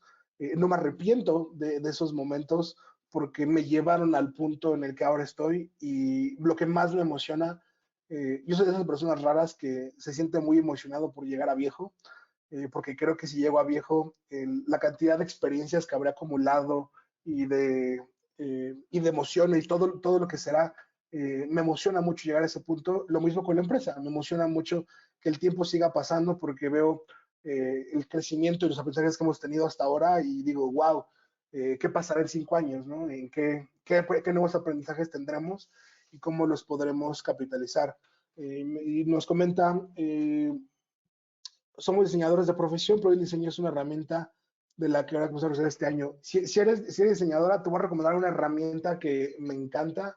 De hecho, son 2 herramientas que te van a hacer la vida mucho más sencilla y que también son tu competencia si están en la parte de diseño gráfico o artístico. Son Canva y Figma.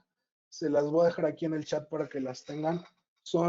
Canva es literalmente la herramienta más sencilla y gratuita, las 2 son gratuitas, para poder crear contenido específicamente para redes sociales, todo lo que tenga que ver con artes. Canva es una joya y la otra que es un poquito más pro, que nos permite hacer inclusive UX, UI, prototipados, y es una herramienta de colaboración digital relativamente nueva y también es gratis y es espectacular el potencial que tiene, que se llama Figma. Para ustedes como diseñadoras, lo que yo recomiendo es las cosas que puedan automatizar al usar, por ejemplo, Canva tiene una funcionalidad que te permite hacer videos.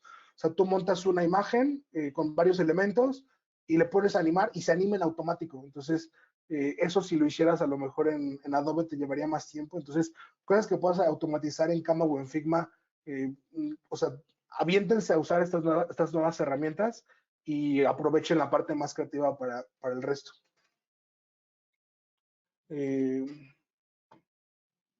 Exacto, sin desanimarse. Esto es más persistencia que otra cosa.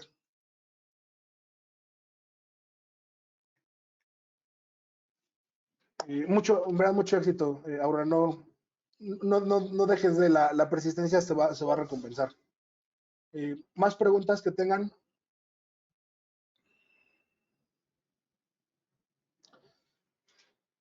Escribe Luis, gracias por la información y el apoyo. Gracias a ustedes por darse ese tiempo a conectarse con nosotros. Están al pendiente del resto de webinars que tiene la pieza. La verdad es que son de muchísimo valor. Inclusive nosotros los hemos tomado y hemos aprendido muchísimo.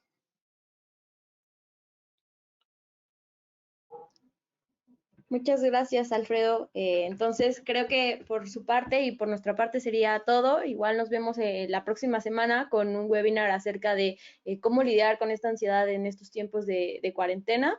Por si se quieren inscribir, les comparto el link. Y pues muchas gracias por acompañarnos el día de hoy. Gracias, que estén muy bien. Adelante. Que tengan un excelente día. Si alguien quiere decir algo más, es el último momento, se cierra. 5, 4, Ahí. hay un mensaje. Muchas Muchas gracias. gracias. Gracias a ustedes. Gracias, que Que tengan un estén buen muy día. bien, hasta luego. Hasta luego.